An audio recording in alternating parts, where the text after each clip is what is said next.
इस धम्मो सनन्तनो।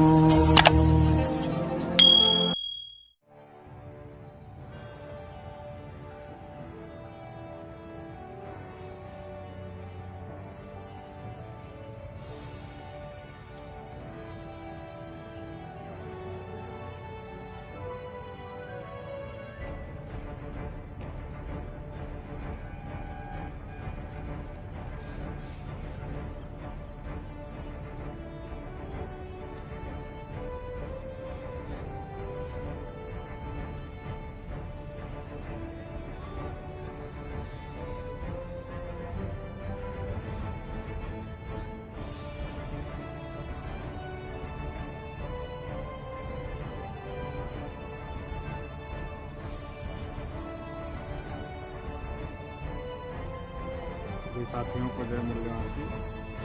साथियों, हम लोग नागपुर के उस ऐतिहासिक मैदान पर खड़े हुए हैं जहां 24 दिसंबर से 28 दिसंबर तक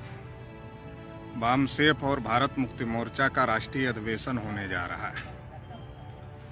आज देश में जब तमाम पॉलिटिकल पार्टी के लोग आरएसएस बीजेपी से डरे हुए हैं, ऐसी स्थिति परिस्थिति में भी पिछली साल 6 अक्टूबर 2022 को भारत मुक्ति मोर्चा के माध्यम से हम लोगों ने कई लाख लोगों को नागपुर में उतारा था और आरएसएस हेडक्वार्टर पर मोर्चा ले जाने का काम किया था। आज पूरे देश भर में वामसेफ और वामसेफ से जुड़े संगठनों के द्वारा जो सामाजिक जनजागरण किया जा रहा है और उसके आधार पर जो एक संगठित शक्ति का निर्माण किया जा रहा है, वो देश के जो तमाम वंचित समाज के लोग हैं, एससी, एसटी, ओबीसी और माइनॉरिटीज के जो लोग हैं, उन सभी लोगों के हक अधिकार की लड़ाई की आवाज को बुलंद करने का काम बहुत ही तेज गति से हो रहा है। इसी कड़ी में नागपुर जो कि दीक्षा भूमि जहां पर है, बाबा साहब डॉक्टर अंबेडकर ने जहां अपने लाखों अनुयायियों के साथ में बौद्ध धर्म की दीक्षा लिया था, इस कारण से नागपुर की जो धरती है उसका अपने आप में एक बहुत बड़ा नाम है। तो इस नागपुर की धरती पर क्रांतिकारी जो की धरती है, जहां इतने ज्यादा लोगों ने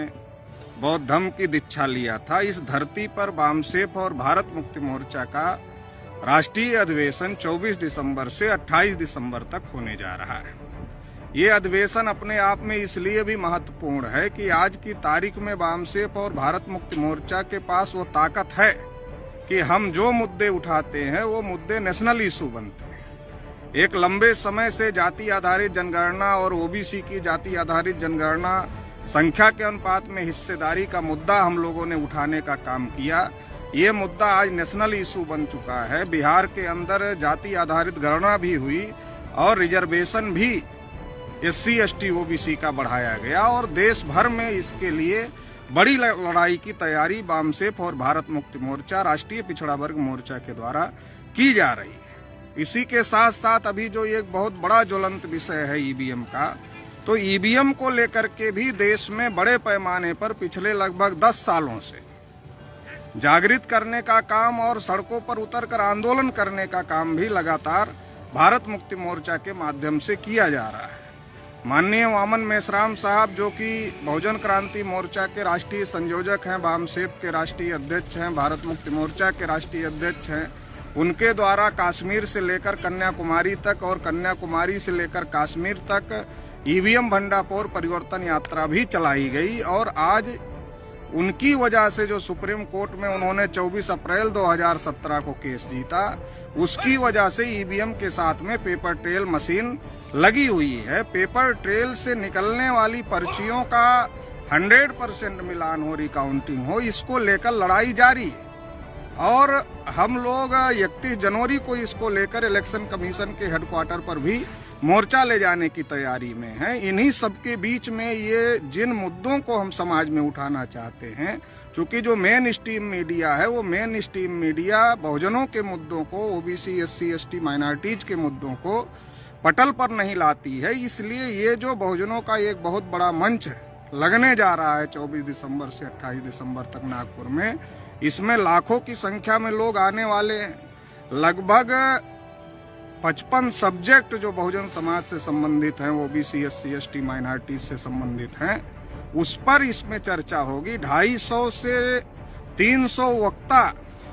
उन मुद्दों पर अपनी बात रखेंगे और देश भर से आए हुए लाखों प्रतिनिधि इसमें सहभाग करेंगे। तो आने वाले समय में जिन मुद्दों को यहाँ से उठाया जाएगा वो मुद्दे नेशनल इशू बनेंगे। तो इसलिए इस राष्ट्रीय अधिवेशन का अपने आप में बहुत ज्यादा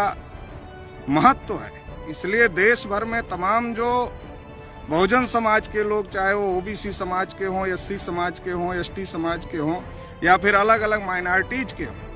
या इनके अलावा भी जो भी अधिकार वंचित समूह के लोग हैं देश में, उन सभी लोगों को इस जो 5 दिन का राष्ट्रीय अधिवेशन होने जा रहा है, इसमें पूरी ताकत के साथ में साथ सहयोग करना चाहिए और बड़ी संख्या में शिरकत करना चाहिए, ताकि ये जो हक अधिकार की लड़ाई है, जिसकी जितनी संख्या भारी उसकी उतनी हिस्सेदारी, देश में आज संविधान और लोकतंत्र को बचाने की जो लड़ाई है, वास्तविक रूप से देश में वामसेव भारत मुक्ति मोर्चा के द्वारा ही इस लड़ाई को लड़ा जा रहा है। इसलिए इस लड़ाई को और मजबूत करने के लिए इस राष्ट्रीय अधिवेशन में आप सभी से अपील है कि बड़ी संख्या में शिरकत करें और इस आंदोलन को तन मन धन से सहयोग करके मजबूत करें। बहुत बहुत आभार, धन्यवाद।